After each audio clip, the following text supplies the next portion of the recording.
Hi everyone, welcome back to Caapid Simplified's YouTube channel. Today we have another student series video for you. So this one's special and also strange for some of you at least, because usually when there's a student series video and you see the name on the thumbnail, you go search that name under the Caapid directory, you find that school. But this school you would not find. Which is also why this is extra special that Dr. Jeeshriya has agreed to come and talk to us, because this will definitely be very eye-opening for a lot of you. That being said, let me introduce Dr. Jeeshriya. Actually, I'll just let her introduce herself, but I'll just say that I'm extremely happy to be talking to her today. She's been a close associate for a long time, and it's always been a joy talking to her in our within my time. But now it's time to talk with all of you. Hi, Jeeshriya. Welcome back. Thank you. Thank you, Flynn. Thank you, Flynn. It is always a pleasure to be here. And Thank you. hello, everyone. I'm Jeeshriya Rajan. I go by she, her pronouns. I'm from Chennai, India. And I did my undergraduate degree in dentistry back home from Sri Ramchandra Institute of Higher Education and Research. I also went ahead and did my master's in public health degree from King's College London, and I'm currently pursuing my advanced standing DMD degree from Harvard School of Dental Medicine. Thanks, Jeeshriya. Now everyone knows a little bit about you. So we had gathered some questions from our, supporters and like followers on Instagram, asking about what would they like to know. We're talking to a student at Harvard. So the big elephant in the room when it comes to Harvard is basically this: that does an international program exist there in the first place? Everyone is super surprised. So let's address that first. Tell us about whether it does exist, which is obviously a yes, but like how? And secondly, how did you hear about it and find out about it? Yeah, so it's not offered on a year by year basis, to be honest. So after a very long gap, uh, my intake was the first year that they offered like the advanced standing program. That being said, before on a case by case basis, they would offer spots, but I'm not sure if they would continue, but I hope they continue. This year they did have a few spots. So it's not like a traditional international dental program where on a year by year basis you people can apply, but it's always good to sort of reach out to them, to the admissions team, and see if there is a spot every year for the international dentist. That being said, I heard about this when I was shadowing here for a month with a dentist in a dental practice. And he was the one who said, sometimes Harvard does open spots for international dentists. Why don't you reach out and see? Luckily, I was staying just few streets away in my friend's house. So I just walked to the campus. Um, it's just that they didn't allow me inside, to be honest. But then I requested the security to sort of like, connect me to the admissions team, and I got their email, and then I reached out, and then they said, we are accepting for this year. If you would like to apply, you can apply. And that's how I got to know about this program, and I applied. But it was not in my list because it's not heard, right? So if you don't hear, and I know that certain schools don't participate in CAPIT portal, but those schools that like a lot of people talk about, and but this was the first time that even I heard about. But surprisingly, a lot of people applied, which none of us, at least in the CAPIT sort of circle, knew. Yeah. That's nice. So I think there's a hidden between the line here, which is just for everyone who's starting out. Networking isn't just about going to big conferences and networking. That's obviously there, but just like how we say learning begins at home, networking also begins where you are. It means talking more, like, so probably, I mean, you had a conversation or you had a good rapport with your dentist, and then they told you about Harvard, and maybe if you didn't, you probably wouldn't have heard about it. So for all Exactly. of you who are any experience you're going through, please talk to your superiors, your colleagues, your patients. You never know what comes through. So now that you're in school, do you know whether like there's any other way that like any of your our viewers can like see? Is there like notice? Where does this come out? How do people know that there's a slot available?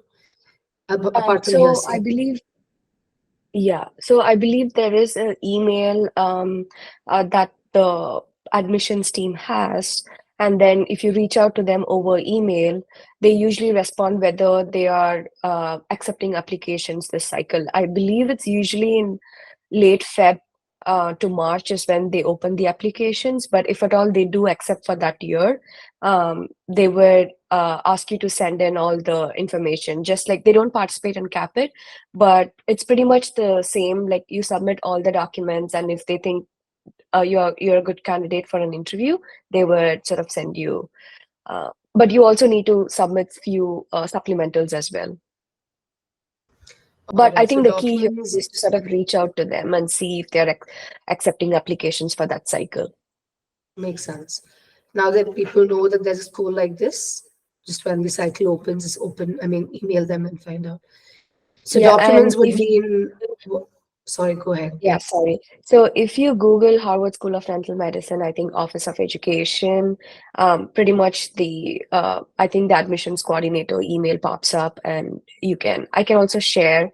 I'm not sure if I'm allowed to, but I think it's pretty much in the website, and I can share with you as well, so people can reach out and see. Probably they will put you in the wait list, and when they do decide that, they are opening, they would send you a reminder maybe. Okay, sounds good. Even a wait list counts. I mean, at this point, right, for CAPID, we know that there's a Exactly. lot of uncertainty. Okay, in terms of documents, personal statement would definitely be there, I'm assuming, a resume or a CV. What else did you submit at So Harvard? your INBD scores, your TOEFL scores, your EC evaluation, your statement of purpose, three letters of recommendations, and then I believe your resume, and then I think they also asked for supplementals, which was like 7 questions about the school and in general that you would need to sort of like fill and then send them. Understood. And is there a TOEFL requirement, like minimum requirement that they have? Do you remember? Yes, I believe it was 100 and above, but I also believe that they had some criteria for each section. Okay, individual sections as well. All right. Okay, so that's something to look at. Yes. Okay, so it sounds like a dream. I remember you telling me, and at that time, and even we were like, "What? There's a program at Harvard," Yeah. and like you said, a lot of people ended up applying, but then to get that few spots. So is it fixed every year about how many spots come from outside, or it depends on the traditional intake? So traditionally, there are about like 35 students in the cohort. It's one of the smallest cohort across US. So I think a few people sometimes take gap years during the second year for research Okay, or for various reasons for pursuing masters or whatsoever. At the time a spot opens up, but I believe they're also planning to sort of like keep this program going now, at least 2 spots every year, 2 to 3 spots, but I think it varies, and I'm not sure entirely. It all depends on the admissions team, but I believe they are like very much interested in expanding this and sort of bringing this every year. nice. I'm sure that would be a welcome move because even if it's another two, three seats or five seats, Exactly. it's a great opportunity for international dentists. Do you have other international dentists in your batch, in your class? Yes, so I did have like two other people join me. So both are international dentists. But then the thing is they have their citizenship, and I'm only one person who is on a F1 visa, apart from the traditional students who were also on F1, but they are on the regular 4-year DMD Got it. pathway. But if you join Harvard as an advanced standing student, you would be integrated with the traditional cohort of 35 people. So you'd be studying alongside them, and it's a 2-year, 9-month program. So close to 3 years. It's not a 2.5-year program. Got it. That's something to keep in mind. But uh, since I'm studying in F1 visa, I believe um, it's it's always a chance, like they are welcoming students. It's not that they are sort of like leaning towards like a citizenship or a green card holder. So which means that Got it. not like the traditional students, like our international students who doesn't hold like a visa or like a green Mhm. card also stand a chance as well. So you should definitely try if people are considering. Awesome. And I know you said that the last couple of years they did not have an intake, but if you were generally to look at the last, whatever data that you have in front of you, is there a inclination towards, like, what is a demographic like? Is it just Asians, or are there people from other parts of the, other continents or other parts of the world? Yeah, Is it yeah. insignificant? So yes. So the traditional cohort is predominantly Americans or first-gen Of course, yeah. Americans, and then there are like few people who are like F1 holders. But then the international program, I believe there is no preference as to which country. I think as long as they think you are a good candidate and you would sort of integrate well with the cohort and you have those qualifications in the profile, I really believe that they're open to sort of any sort of nationality. And Okay. uh, when I interviewed, predominantly there were more Indians, also because there are more people, Indians, who are applying. But the other two people in my cohort were from Egypt and Pakistan.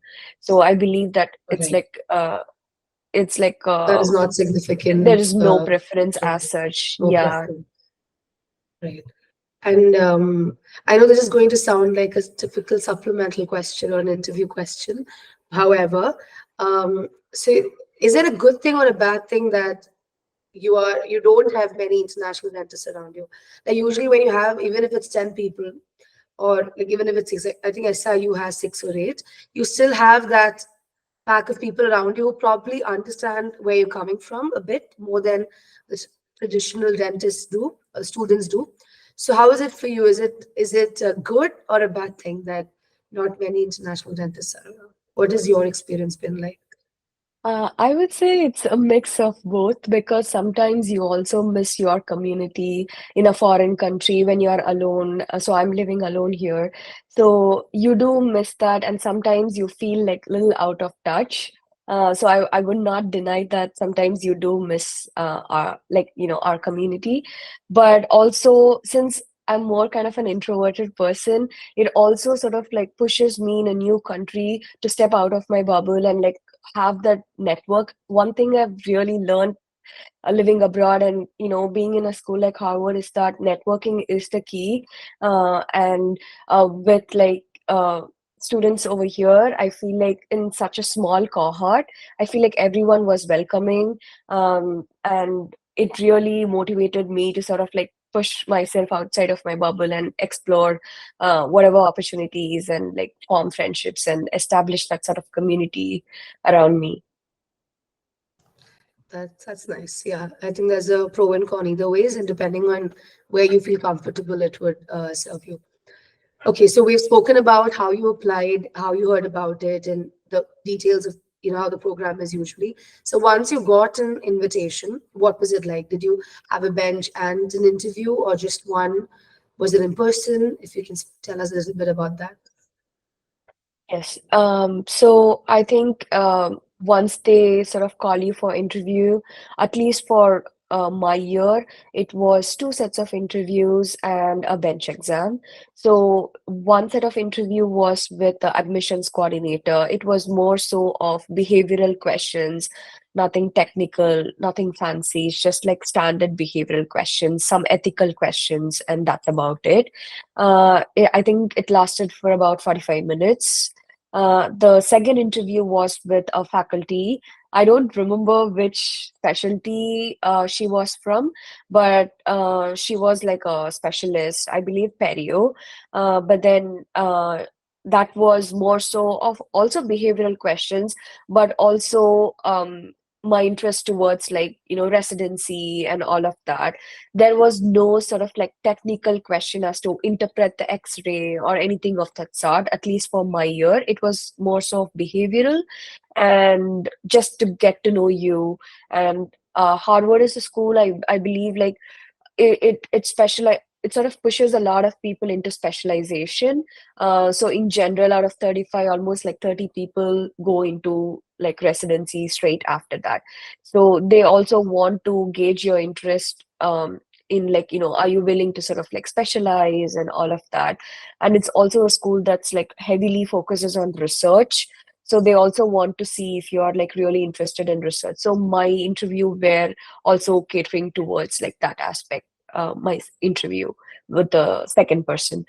And then I also had a bench. I heard that this year the exercises varied, but when I gave my bench, it was class two preparations, both restoration and then like a cavity prep as well.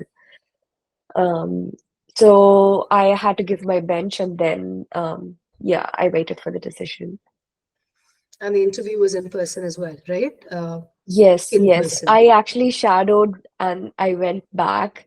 And then within a week that I came back, I got to know that I need to come back again for interview in person. So I literally had 1 week of prep time, and I didn't have the means or the resources to take a bench exam course and like prepare. So what I did was I went back to my university in Chennai and I practiced in the preclinical lab with whatever equipments I had. So I highly encourage people, if they cannot like, by any means like practice for bench exams by paying so much money, I also feel like with whatever equipment they have, they can like very well practice.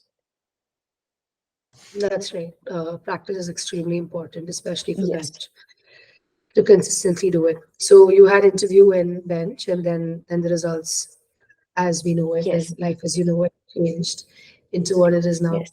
You mentioned, Also, yes. yeah, sorry. Also, this year I heard they asked a crown prep, but I believe like year to year they might vary. But this year, just for like future candidates, if they are planning to give bench over here, they might ask crown preps too.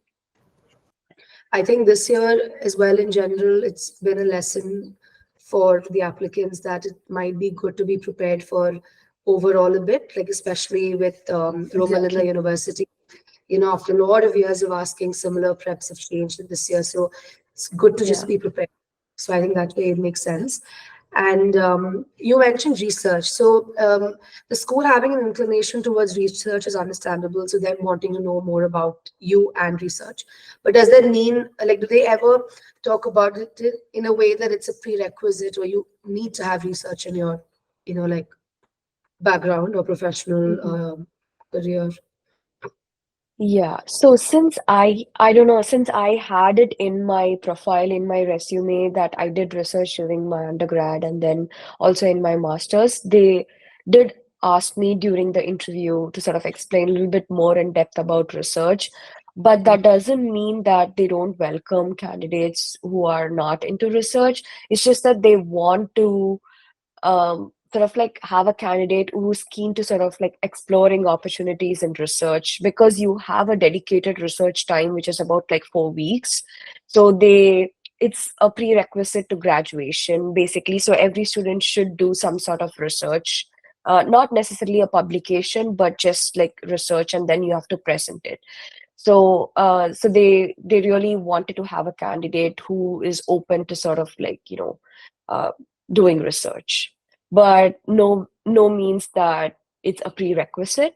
Yeah, I also not only with regards to, specific like clinical research, you should talk about any research that you're really passionate about. For example, I was really interested in sustainability, and I that was one of my passions. So I talked about how sustainability in dentistry could be, a thing like research, developing sustainable dental materials. I didn't have exactly what I would want to develop, but I knew that this is the area that I was willing to tap into, and I did talk to them about, possibility of researching in this. So anything that you have an idea, even if it's not on paper, I think it's good to sort of tell them that you have an interest.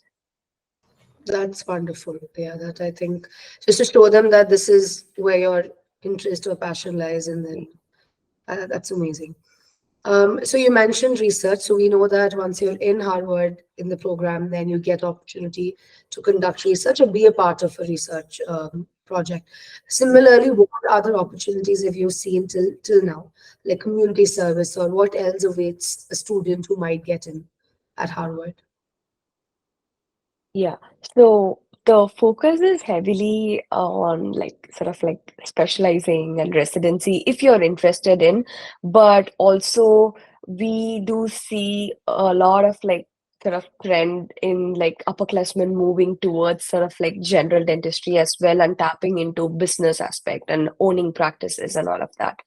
And we also have, if anybody is interested in innovation, business side, which a lot of us wouldn't have that experience back home.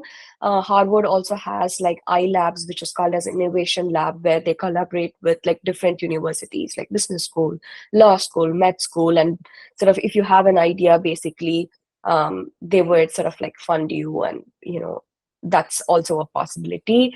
And community service wise, they also help with pediatrics. There is an action clinic that sort of people like sign up for, and it's a community health center, sort of a place where you sort of like go twice a month and like sort of provide care. If you're a D3 or a D4, if you're a D2, you can assist. And then you also have sort of like outreach groups for indigenous people and tribal people, where you also go and provide care. Um, that being said, I feel like um, once you are in this kind of a school, it's about what you make out of, you know, your time here. To be honest, I Mhm. haven't done like too much, but then I feel like one piece of advice is to get outside of the comfort zone and then like explore anything, even if that means just networking. You never know, like there are like great people over here, it's just sometimes it's hard to sort of like see them. There are so many part-time faculties, it's good to have that mentorship. It's all about what you make out of it. Before your 2.5 years or 3 years is going to be done. You're going to be done, and you're Exactly. going to come out. So before that, to Yeah. make point, yeah, makes sense. But it does sound like there's a very well-rounded, like at least opportunities exists, and then the time that you have and the interest, of course, is how you make out of it. All right. And going back to your profile, Jeeshriya, do you think at any point your masters helped, or like, did they talk about it in the interview? What do you think about that? Yeah. I particularly don't think having masters, I would not say that having just masters is what got me in, because certainly there are other candidates who didn't have a masters as well. But then how you justify sort of like to the interviewer as to why you took that would speak a lot about, your profile as well. But that being said, not necessarily like masters is the one that got me in. But I would probably want to point out that they, since they also like sort of emphasize a lot about your GPA and your, I feel like having a good GPA always helps. But then if somebody is lacking that, they should consider ways that they could sort of like balance that out. Yeah. Okay, so GPA, yeah, that's like a typical Ivy League school behavior that they would like Yeah, to I feel like TOEFL see. scores definitely 100 above, I would highly encourage people to have. Got it. Yes, Not for just for sure. And Harvard, for even any if school, I feel any like school, these days. yeah. But of late, Yeah. I feel like a lot of people are struggling with TOEFL. At least what we see in our community, Mm.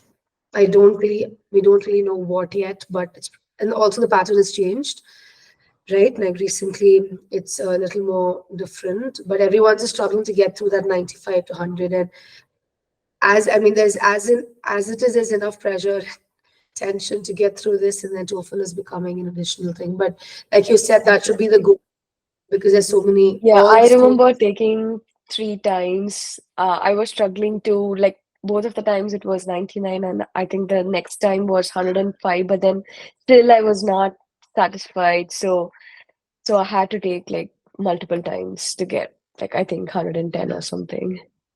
Oh, that's Yeah. nice. You finally hit a score almost close to Yeah. the mark. All right. Um, I think this is given us, at least me, and I'm hoping whoever's listening, like well-rounded, knowledge and insight into what happens at Harvard. I was just going back to a couple of questions that were sent to us. One question is, does Harvard have a two-year IDP program? I'm assuming the answer is no, from what you said. Am I right, or Yes, is there it's like something to add? a almost like a 3-year program. So you join in the second year. And the thing about here is that in the traditional 4-year program, the first year the students spend in med school. So it's the second year that they come into dentistry and they learn everything for the first time. So you would be joining them that time. So essentially, it's it's just that you're starting from scratch if you are here. Okay, got it. There's another question that asks, a person that asks, what are the extracurricular activities you did and what are the ones you recommend doing and not doing? I'm not sure if they're referring to anything non-clinical like research and community service, but you can brief us a bit about Yeah. that. Yeah. Yeah, I feel like everybody has the usual like checklist that they take off in order to submit for a school. But I also believe more and more schools like focus on having that balance. You could be great in every aspect of your career, but if that cost your like personal life, then there is no balance. So I feel like Harvard also, during my interview, the interviewers were also asking about my hobbies, like, what other things that really interest you. So that's when I talked about like sustainability and all of that, how in free time I would watch documentaries and like, like sort of like develop my knowledge with sustainability. And luckily, if you could correlate your passion or somewhat connect your passion with dentistry, it's good, but not always necessarily that you need to. If you can, as long as you can justify why you are doing that, I feel like it should be fine. Some people like that 9 to 5 stability and then going back to their, personal life. As long as you justify that's what you want, they're also more than welcoming. They do not, I believe they do not want a person who's just like, like going through like career and all of that. I think that's a great point because even like on a regular basis when someone comes in for interview coaching, this is something that people always we see them resist, which is just talking about things that they might not know 100% about. Like you were telling me, you don't know everything about sustainability, you don't know what you want Yes. to research about, but you know that's something you root for and you're passionate about, and you've watched a few Yes. videos and can talk about it. So this is just a like a second to tell whoever's watching that if you have an interest, talk about it. They're definitely looking out to see that spark somewhere in the 40 people they interview or 30 people they interview or more, because they're also bored after, I mean, just in plain terms, they're listening to so many people, they want to hear something different. So don't worry about what you don't know, just remember about what you know and talk about it. And even this year, this 2024 cycle, at least I think 3 to 4 schools that I can think of have very prominently asked about what are your hobbies. In those words, the question is, what are your hobbies Mhm. outside history? So yes, definitely feel free to talk about whatever you do and connect it if you can.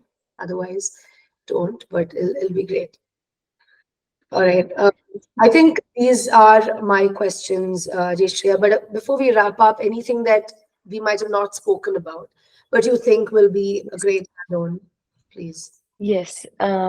So one huge advantage I felt was uh, not having someone to co-sign for me. I really wanted to talk about it. So once you get accepted into Harvard, basically they have their own federal credit union bank through which you can sort of obtain your loan. And they once you have the acceptance, you don't need a co-signer.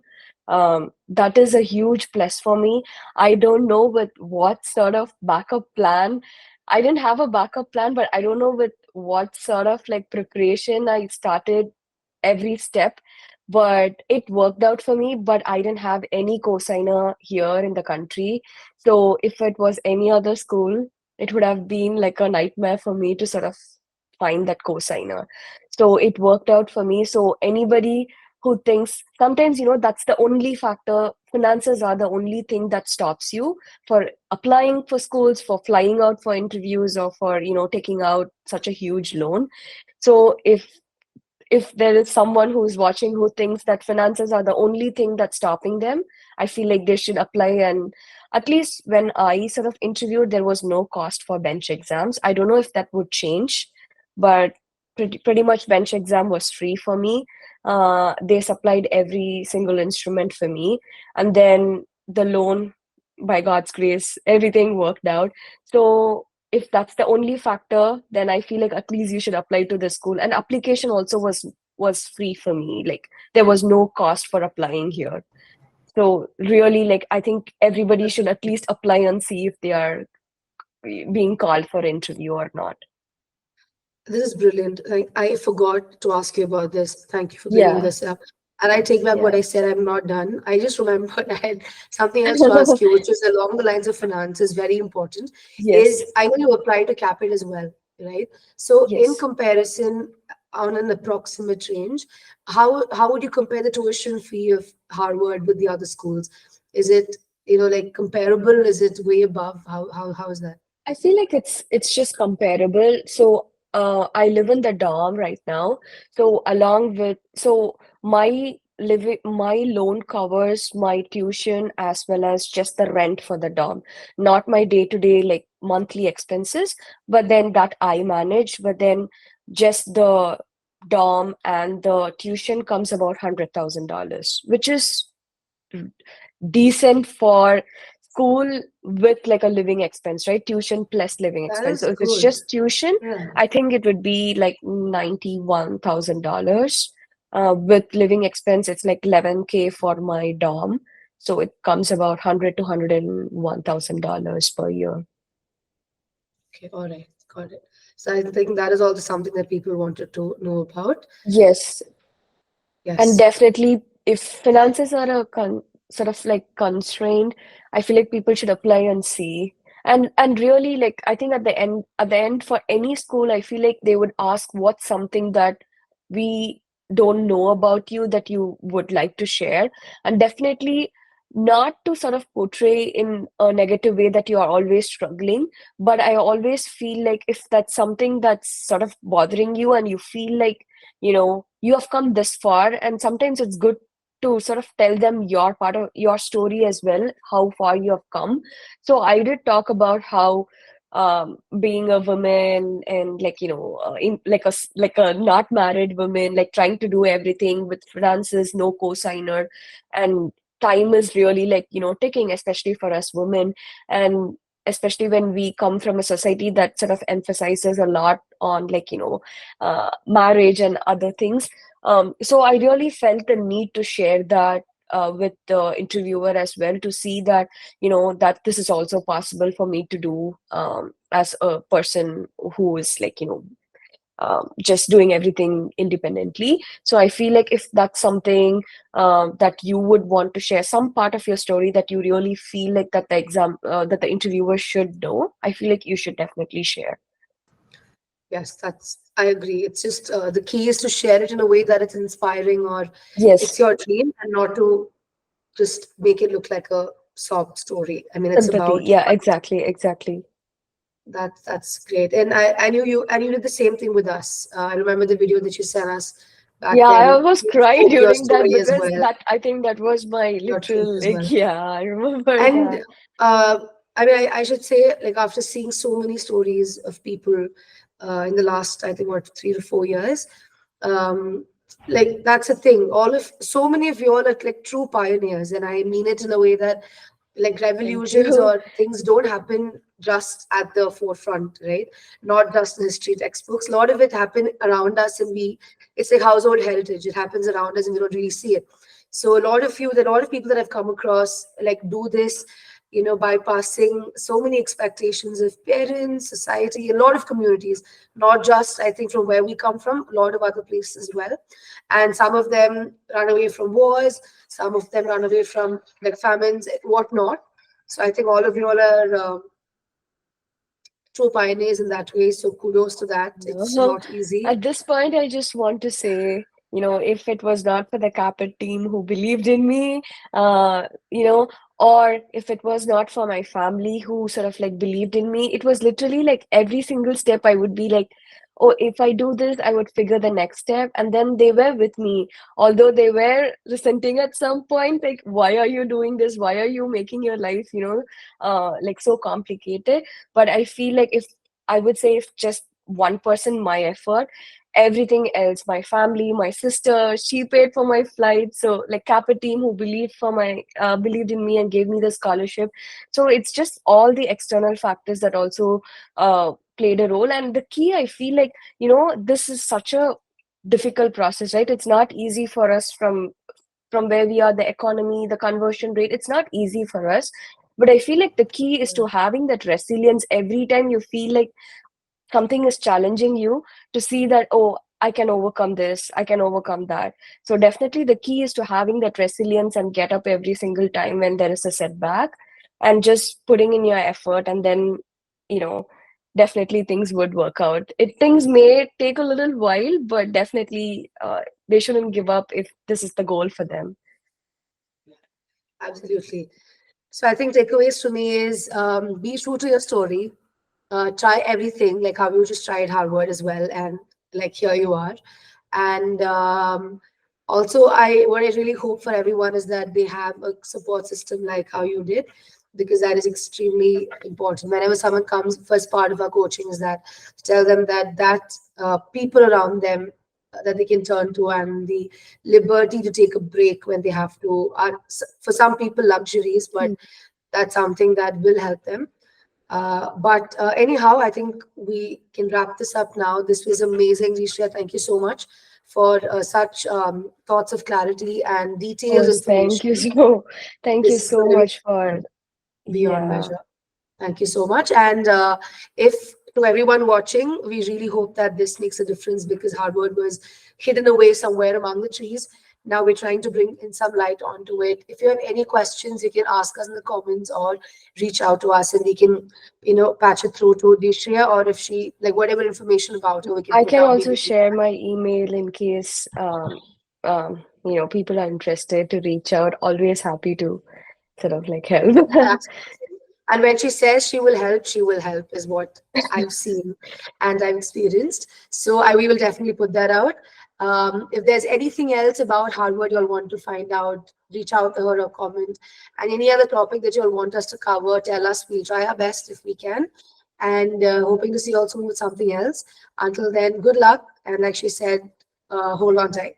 This will happen at some point, and just you'll get there soon enough. Thank you, Jeeshriya. Thank you so much, Flynn. Thank you.